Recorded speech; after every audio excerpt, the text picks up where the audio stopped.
Thank you for going right with Peter Boykin.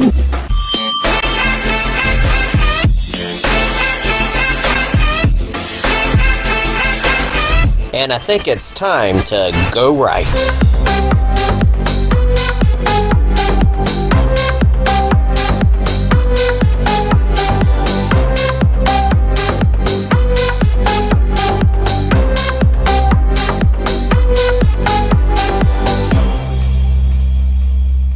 Mean tweets, world peace.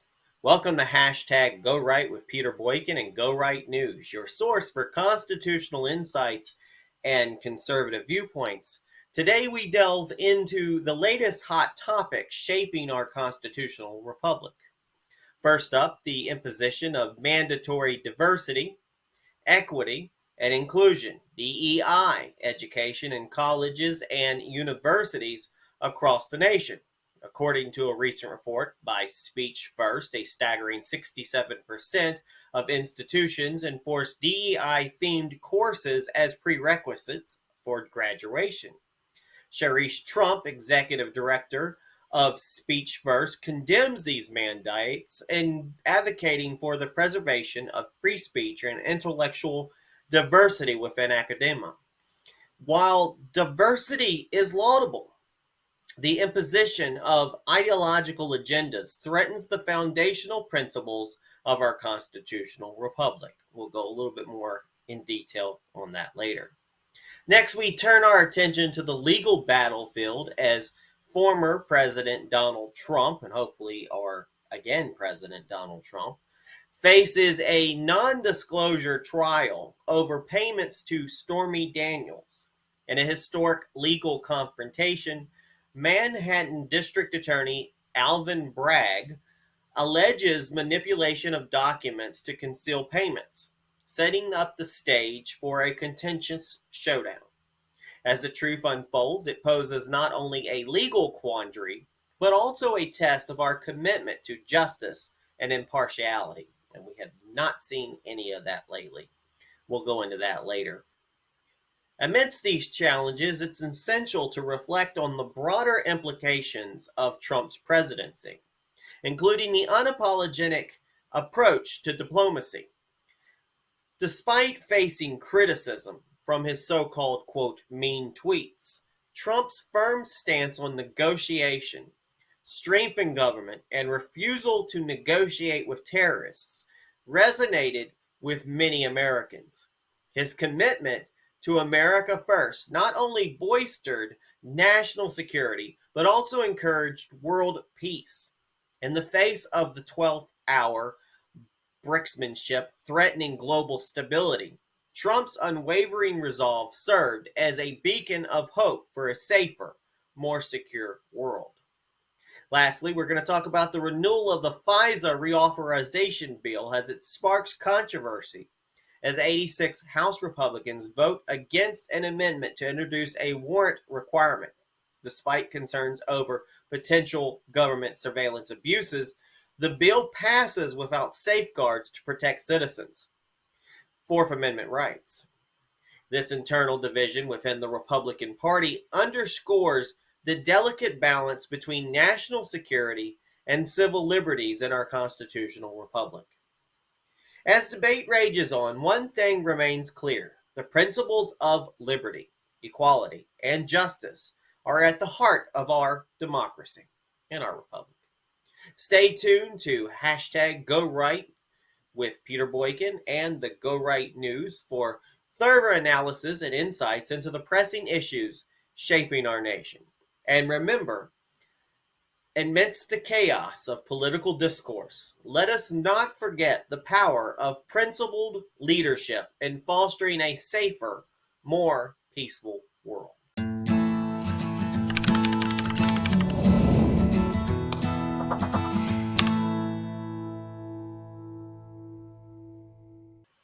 This article and more can be found on GoRightNews.com. Upholding constitutional principles while DEI mandates are a threat to academic freedom. Did you know that 2/3 of colleges require DEI to graduate? It's about as bad as how they require us to know so much high-level math and so many levels of foreign languages. There's a reason why so many people drop out because they're just not able to do that. And it's not really has anything to do with after college. And that's a problem. Two-thirds of colleges and universities in the United States enforce a mandatory diversity, equity, and inclusion (DEI) curriculum for graduation. A recent report by Speech First, a First Amendment advocacy group, revealed. According to the report titled, quote, "No Graduation Without Indoctrination, the DEI Course Mandate," which examined 248 institutions across the nation, 67% imposed DEI-themed courses as a prerequisite for graduation, while only 33% do not. This imposition underscores a concerning trend within our academia. Of the schools imposing DEI mandates, 59% are publicly funded institutions, raising questions about the use of taxpayer dollars to enforce ideological agendas. Meanwhile, 41% are private institutions, indicating a widespread adoption of DEI initiatives across various educational sectors. While not all courses explicitly label themselves as DEI focused, the report highlights the prevalence of certain key terms indicative of such content. Terms like equity, social justice, and critical race theory serve as markers for courses with the DEI theme, suggesting a persuasive influence of these ideologies within academic curricula. Now, Speech First Executive Director Sharice Trump, no relation to Donald Trump, condemns these mandates, calling for a unified effort to abolish DEI graduation requirements. She emphasizes the importance of preserving free speech and intellectual diversity within educational institutes, urging legislators, educators, students, and parents to join the cause. To quote her, "Our constitutional republic, designed to safeguard democracy, is founded upon the principles of free speech and academic freedom." Well, that's according to her, Trump, not Donald Trump. Quote, "By standing together, we can create an environment where students are empowered to engage in open discourse, free from ideological coercion." Now, critics argue that DEI mandates undermine academic freedom by imposing a singular ideological framework on students, stifling dissenting viewpoints, and inhibiting intellectual inquiry. They contend that education should prioritize the pursuit of knowledge and critical thinking over ideological conformity. In assessing the methodology of the report, Speech First ensured equal representation of schools by employing multiple curricula, including Spring 2023 NCAA Division I Conference membership, U.S. News Ranking 2023 of Best National Universities, endowment over $1 billion, and top 100 of undergrad enrollment. Now, as debates surrounding DEI mandates continue to unfold, advocates for constitutional principles and academic freedom remain steadfast in their commitment to challenging ideological indoctrination within higher education. The preservation of intellectual diversity and the free expression stands as a cornerstone of our democratic society, warranting vigilant protection against encroachments on these fundamental rights. Now, here's a warning. This is an opinion. In a nation built upon the principles of, quote, "we the people," within our constitutional republic, the acknowledgement and understanding of our diverse population is imperative. As a proponent of these fundamental ideas, I harbor no qualms about individuals learning about diversity.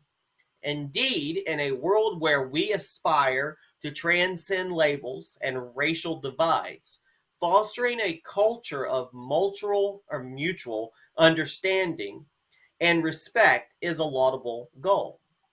However, It is disheartening to observe that many of these DEI programs, rather than promoting tolerance and equality, inadvertently perpetuate divisions and hinder progress. Instead of fostering genuine dialogue and empathy, they often breed resentment and discord, rather than advancing us toward a future of unity and shared prosperity. They risk entrenching us further in the quagmire of identity politics. As believers in the promise of our constitutional republic, we must remain vigilant in safeguarding the principles of liberty, equality, and justice for all. This entails not only challenging the imposition of ideological mandates, but also advocating for educational initiatives that truly promote understanding and bridge divides. Ultimately, our collective aspiration should be a society where individuals are judged not by the color of their skin or any other superficial characteristic, but by the content of their character. It is incumbent upon us as stewards of liberty and champions of democracy or the republic to strive tirelessly towards this noble ideal, ensuring that the pursuit of diversity does not become a hindrance in the realization of our shared humanity. And that is my opinion. The source from this article is Fox Business and Speech First. You can check out this article and more on GoRightNews.com.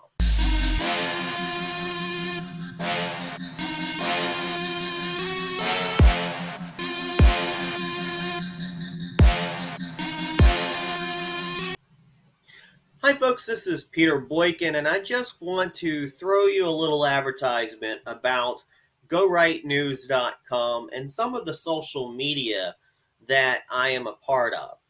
My name is Peter Boykin. I write for a website called GoRightNews.com. We've been going strong for over 5 years. All the articles are shared by me, Peter Boykin, an American political commentator, a citizen journalist. There's not many of these journalists anymore. Activist, constitutionalist for liberty. You can check out the website at GoRightNews.com. If you want to find out more about me, please check out PeterBoykin.com. Now, we all know the streaming software out there, YouTube, Twitch, DLive, etc. There is a new one in town. It is Kick.com. And I would appreciate everyone to go to Kick.com/Peter Boykin and follow me and sub. You'll help out a whole lot. You can also go to YouTube at Peter Boykin for America, and Twitter, GoRightNews.com or GoRightNews. Telegram, you can look me up at Real Peter Boykin, and at Rumble, which is another great website, rumble.com/GoRightNews. But if you like our content, I ask you to please support Go Right News and myself. And there is a Stripe link on the website at GoRightNews.com. And you can also Cash App at $Peter Boykin, the number 1. That helps a whole lot. Thank you very much. And I hope you enjoy more news.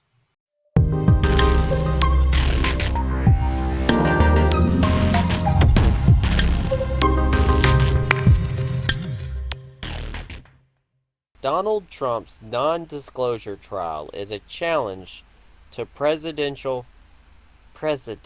The trial concerning former President Donald Trump non-disclosure agreement payments to porn star Stormy Daniels commenced in New York City, igniting a historic legal battle within our constitutional republic. Brought forth by Manhattan District Attorney Alvin Bragg, funded by Soros, the case alleges Trump's manipulation of documents to conceal payments to Ms. Daniels during the 2016 election, marking an unprecedented legal confrontation for a former president. Trump staunchly denies any relationship with Ms. Daniels, asserting that the payments were made to shield his family from potential public scandal. In a recent revelation, Trump shared a 2018 letter from Miss Daniels affirming the absence of an affair, challenging the foundation of the persecution's claims. However, the crux of the case pivots not on the payments themselves, but on their classification as a legal retainer rather than an extortion payment, setting the stage for a contentious legal showdown. Now I'm trying to figure out who marks on their tax documents extortion payment. Yeah. Amidst a landscape of multiple legal battles against Trump nationwide, this trial stands out as a pivotal moment, with potential repercussions extending to the 2024 election. It's a good thing Donald Trump's popular and he doesn't really need to be out there that much. He's got the time, but it's still, he could be out there talking to the general public instead of being stuck in a courtroom. While legal experts question the case's substantive merit, the prospect of a conviction looms, particularly given the agnostic environment of the New York City jury pool. The judge overseeing the prosecuting in the proceedings, Juan Merchan, imposed a gag order on Trump, a move viewed skeptically in light of Merchan's daughter's political affiliations. This development adds a layer of intrigue to a already contentious legal spectacle. See, these lawyers, these lawyers, these judges and everything, when their family is involved in a legal thing that could be potentially um, of conflict, these people need to remove themselves from the situation, but they don't, which is a farce, which is why we say we are now living in a banana republic. Now, in response to the mounting legal challenges, Trump decried what he perceives as election interference, and I believe so too, decrying the distractions imposed by lawsuits at the expense of campaigning against President Joe Biden. Now, as the trial unfolds, it poses not only a legal quandary, but also a test of our nation's commitment to the principles of justice and impartiality, which we've not seen any. Ask the J6 prisoners. Prisoners of war, right? Political prisoners. The outcome of this trial may reverberate beyond the courtroom, shaping the political landscape and the trajectory of future presidential elections. Now, the source of this part of the article was Fox News and The Hill. We'll go on with some of the deliberations of what happened in the first day. I went ahead and added on to this article rather than make a whole new one. We'll go ahead and talk about it. It's probably not the last time we're going to be talking about courts, trials. I try to stay away from these daily topics because they change so much, but this is so important. I also read not too long ago by The Hill, I read that they will not let Donald Trump go and testify in oral arguments at the Supreme Court in D.C. for the presidential immunity. That this judge says, well, our court's more important. That I know that the Supreme Court's a big deal, but the New York Supreme Court is also a big deal. And he's ordered Donald Trump to basically be there every single day, including the potentiality of not letting Donald Trump go to Barron Trump's high school graduation. That's really messed up. But I'm wondering if the Supreme Court of the land was to issue a subpoena for Donald Trump to come and speak, could that trump this little smaller court? Because the Supreme Court's supposed to be more important. Now we'll go on to the next part of this trial. Trump's trial, day one, unveils judicial bias and political maneuvering. 5 biggest moments from day one of Trump's criminal trial. Now, Donald Trump's criminal trial, I hate to say the criminal trial, it's a bullshit trial, kicked off with a bang, revealing alarming instances of judicial bias and political manipulation that cast a shadow over the proceedings. Charged with falsifying business records related to a non-disclosure agreement with Stormy Daniels, Trump faces the daunting prospect of up to 4 years in jail. It's not going to happen. It's not going to happen. Here's a breakdown of the key moments from the trial's first day. Now, judge's threat. Judge Juan Merchan wasted no time in setting the tone, issuing a stern warning to Trump that any absence from the trial for campaign events would result in a warrant for his arrest. The uncompromising stance underscores the seriousness of the charges and the judiciary's commitment to impartiality. I don't believe that for a moment. Now, family matters. Trump's plea to attend his son Barron's graduation was swiftly rejected by Judge Merchan, highlighting the court's prioritization of trial proceedings over personal commitments. The judge's refusal to accommodate Trump's request reflects the gravity of the trial and its implications for justice. We talked about this. Though what I had read is they didn't exactly say no yet, but he didn't say yes. So it's more of a rejection. Now, the Supreme Court snub we were just talking about. Trump's bid to attend the Supreme Court proceedings related to his presidential immunity claims faced a similar rebuff from Judge Merchan.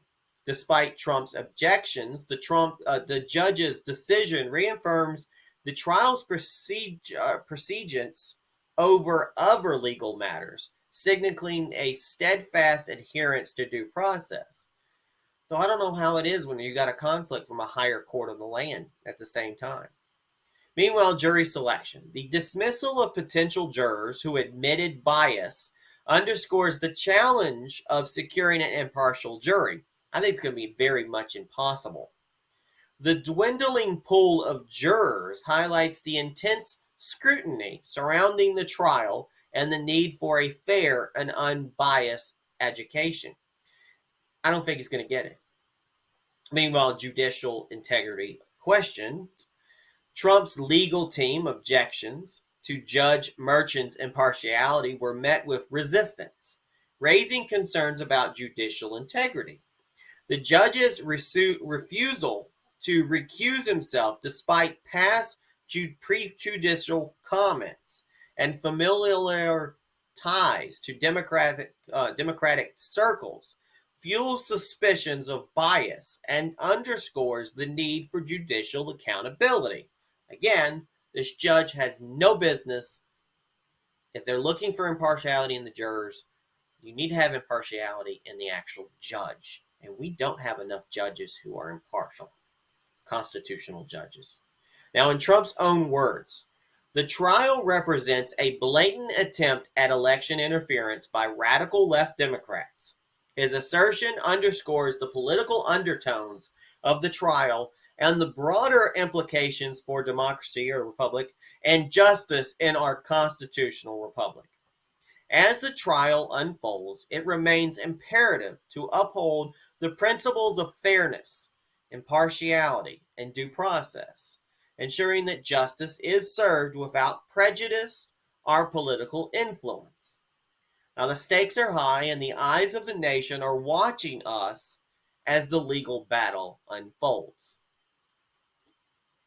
The source of that, New York Post, the National Pulse, and the New York Post again.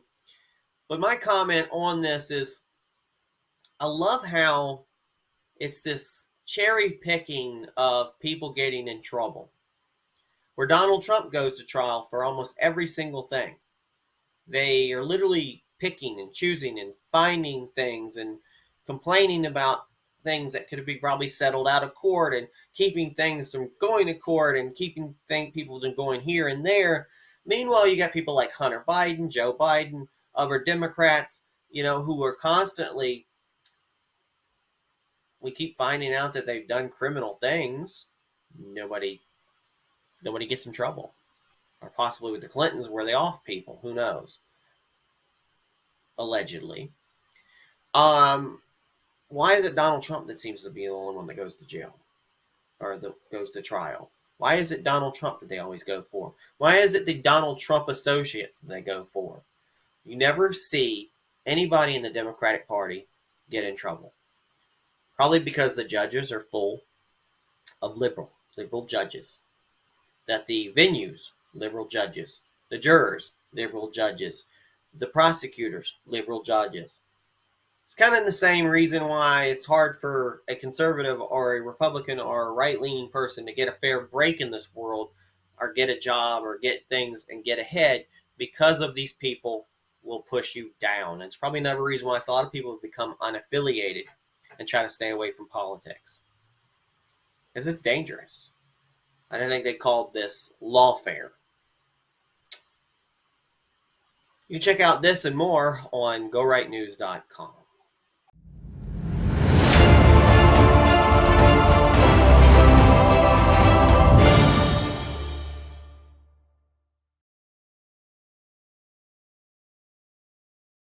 You can find this and more articles on GoRightNews.com. Republican division evident as FISA reauthorization bill passes without warrant requirement.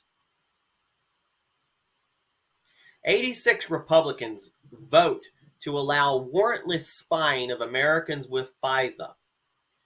Now, you could read the full context of the bill, which is on this article on GoRightNews.com. You can also read the list of names that signed the bill as well. And I would say, if you really care about this matter, it's time to reach out to those people who signed the bill and have them explain themselves. Why are they selling out the American citizen? Now, 86 House Republicans stirred controversy by voting against an amendment that would have introduced a warrant requirement to prevent the government from conducting warrantless surveillance on American citizens.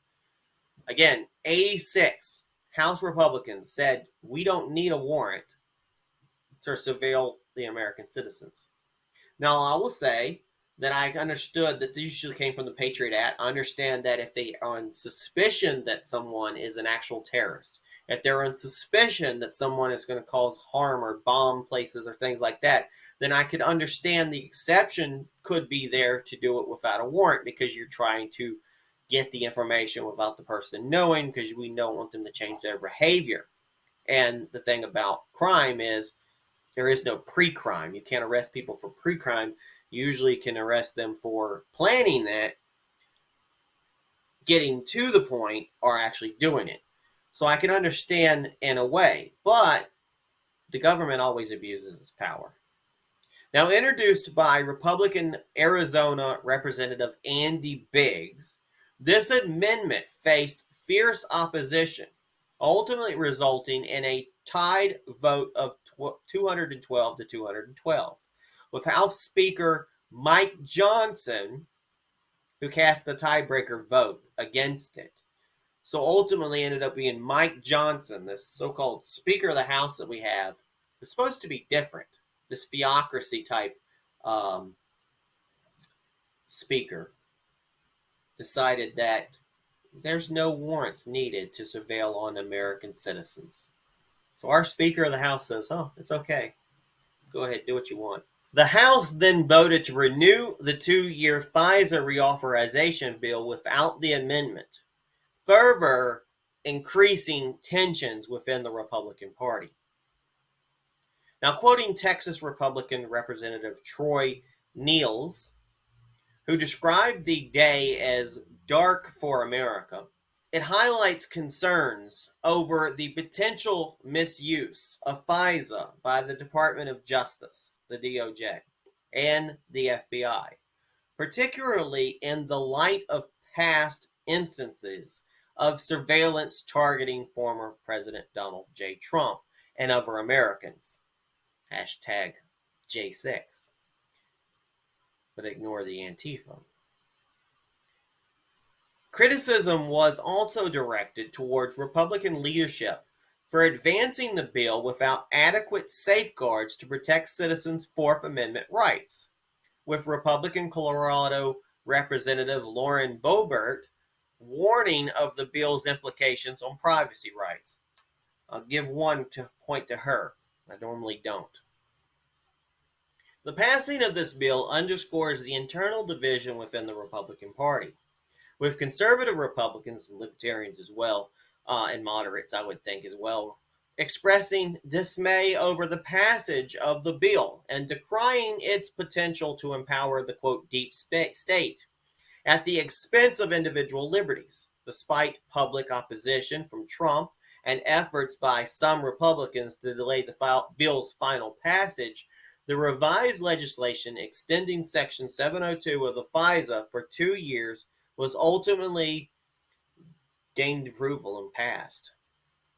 In addition to outlining the procedural drama surrounding the bill's passage, including a last minute objection and delay, this delves into the broader implications of FISA reauthorization, given its contentious history, particularly in relation to the surveillance of political campaigns. The bill's passage without a warrant requirement raises significant concerns about the balance between national security and civil liberties in our constitutional republic. And that's the thing about it. There's a thin line between protecting our citizens, protecting our freedoms, protecting us from harm from outside sources, from domestic and foreign adversaries, protecting us from terrorism.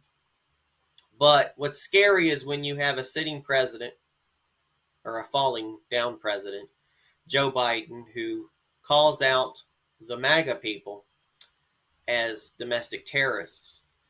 That when you have people actively looking for people who just happen to be around January 6th, where we talked about it before, where the praying grandma who did enter, didn't cause any destruction, prayed in the Capitol and left, was arrested and given, like, I think a year or two in jail.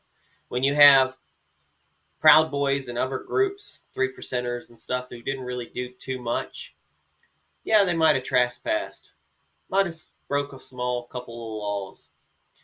No different than Antifa and other groups have done in the past, got away with nothing but a slap on the wrist.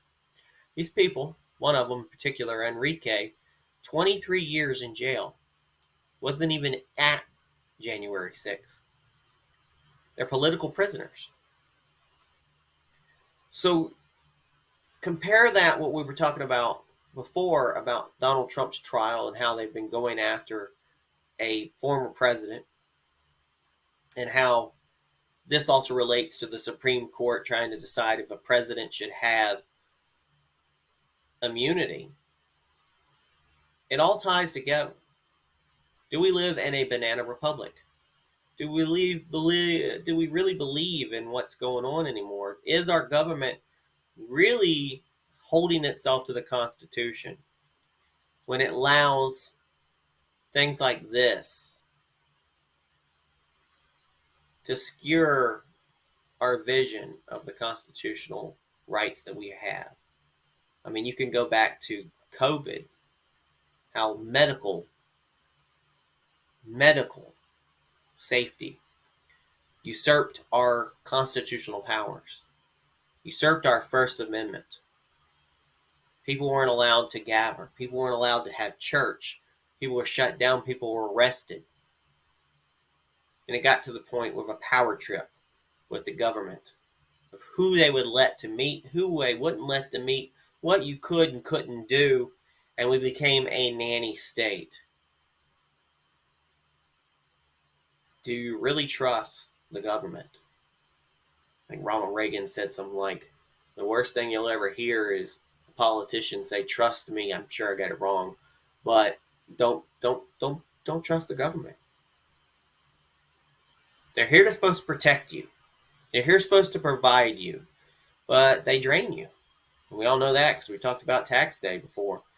Tax day is giving benefits to some people who didn't put into the system, and taking so much away from people who do put into the system. And then you have people like Mark Cuban who gloat about how the millions and millions and millions of dollars that he thinks he patriotically needs to give to the government, even though he knows they're probably not going to spend it properly. I'm like, so why should the government get all of our money? And they're not even really good at governing. It makes you wonder. This is Peter Boykin from #GoRight. Thank you for going to GoRightNews.com and checking out this and more articles. God bless.